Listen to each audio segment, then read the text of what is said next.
तो अभी क्या क्या पढ़े आप लोग? कौन कौन से विषय?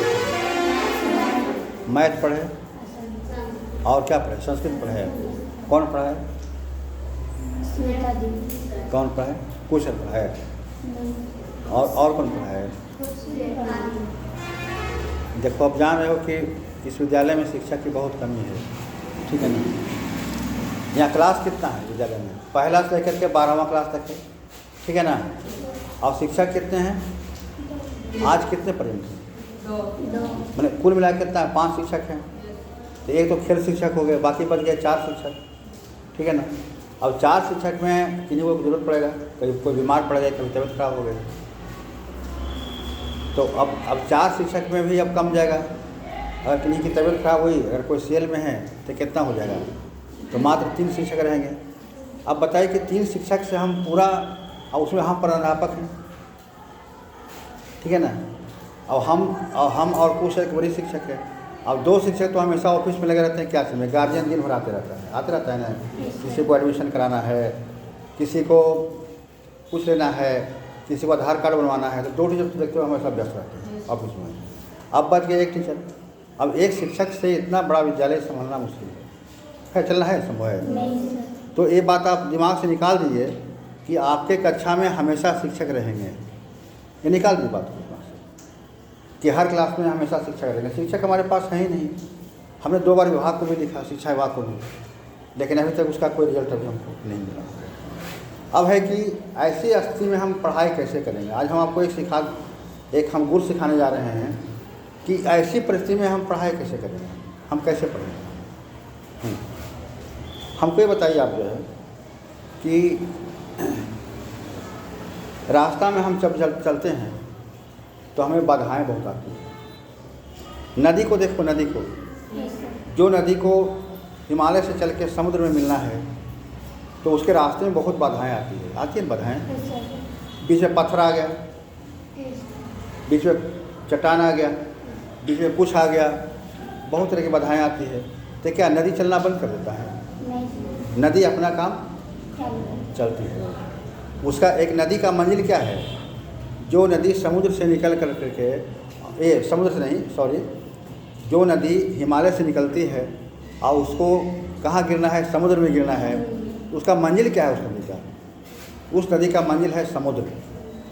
समुद्र ही उस नदी का मंजिल है। तो क्या वो अपने मंजिल तक नहीं पहुँचती है? नदी पहुँचती है। बीच में बड़ा चट्टान आता है, बाधाएं आती है, उसको पार करती है नदी। और सोचो कि नदी खुद जो है, पानी कितना कोमल है ना, और पत्थर का चट्टान कितना कठिन होता है, कितना हार्ड होता है, वो कितना कठोर होता है, और उसको धकेल के पार जाती है। होती है पार नहीं है? उसको धकेल के साइड कर देगी या तो उसके ऊपर से पार जाती है। तो ठीक इसी तरह से हमारे जो मंजिल है, हमको मंजिल तक पहुंचना है और बीच में बाधाएं आएगी। बाधा नहीं है, ये सब बाधाएं हैं। आप पढ़ाई कर रहे हैं, आपके माता पिता रुचि नहीं ले रहे हैं पढ़ने में, ये बाधा है, ये भी एक बाधा है मंजिल में। अगर आपके माता पिता पुस्तक खरीद के नहीं दे रहे हैं, ये भी बाधा है मंजिल का, बाधा है ना। इसके बाद फिर क्या है कि विद्यालय आप आए और क्लास में, विद्यालय में शिक्षकों की कमी के कारण क्लास में शिक्षक नहीं है, ये भी एक बाधा है, बाधा है ना। क्लास में शिक्षक नहीं है, ये भी एक क्या है? बाधा है। अब इस बाधा को कैसे हम पार करेंगे? देखिए, हम बताते हैं आपको। क्या हम पढ़ना छोड़ देंगे? हम पढ़ाई नहीं, पढ़ाई छोड़ेंगे नहीं। हम क्या करेंगे? क्लास में शिक्षक हो या ना हो, वर्ग में क्लास में शिक्षक हो या ना हो, लेकिन हम अपने सीट पर बैठ करके कोई न किताब पढ़ते रहेंगे। कभी मान लो हिंदी किताब निकाल दिया, शिक्षक नहीं है क्लास में, हिंदी की कविता याद करेंगे हम। ये तो अच्छा अवसर है, ये भी एक अवसर है। अगर क्लास में टीचर हैं, शिक्षक हैं, तो भी एक अवसर है हमारे पास में कि ठीक है, हम शिक्षक से पढ़ेंगे, ठीक है। और अगर शिक्षक नहीं है तो उसको भी हम, शिक्षक नहीं है तो उसको भी हम बाधा नहीं समझेंगे, वो भी समझेंगे कि हमारे लिए भी एक अवसर है। शिक्षक नहीं है तो कोई बात नहीं है, हम कविता करेंगे, हम इंग्लिश की राइटिंग लिखेंगे, हम विज्ञान की किताब निकाल के खुद पढ़ेंगे। ऐसा हम कर सकते हैं, है ना। क्योंकि ये जो आप जहाँ पर बैठे हुए हैं, उस सीट का कीमत है 2000 रुपये प्रति मंथ। 2000 रुपया प्रति माह उसका कीमत है। कहो कैसे कीमत है? 2000 रुपये कैसे हुआ हैं? आपको, आप सरकारी विद्यालय में पढ़ते हैं तो आपको क्या क्या मिलता है? पोशाक मिलता है, छात्रवृत्ति का पैसा मिलता है आपको, किताब का पैसा मिलता है आपको, मिलता है ना। जो बेंच पर बैठे हुए हैं डेस्क पर, उसमें पैसा लगा हुआ है। हम आपके बीच आपको हम पढ़ा रहे हैं, क्लास आते हैं, विद्यालय हम आते हैं, नौकरी करते हैं, ड्यूटी करते हैं, तो हमको वेतन मिलता है। बिल्डिंग में पैसा खर्च हुआ, पंखा देखो लगा हुआ, पंखा में खर्च हुआ, बिजली में खर्च हो रहा है।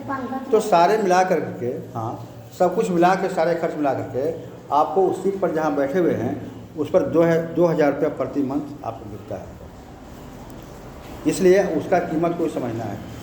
पैसा वो कहाँ से आता है? वह 2,000 रुपया कहाँ से आया? पैसा सरकार ने आया, सरकार तरफ से आया। क्या एक व्यक्ति ने दिया?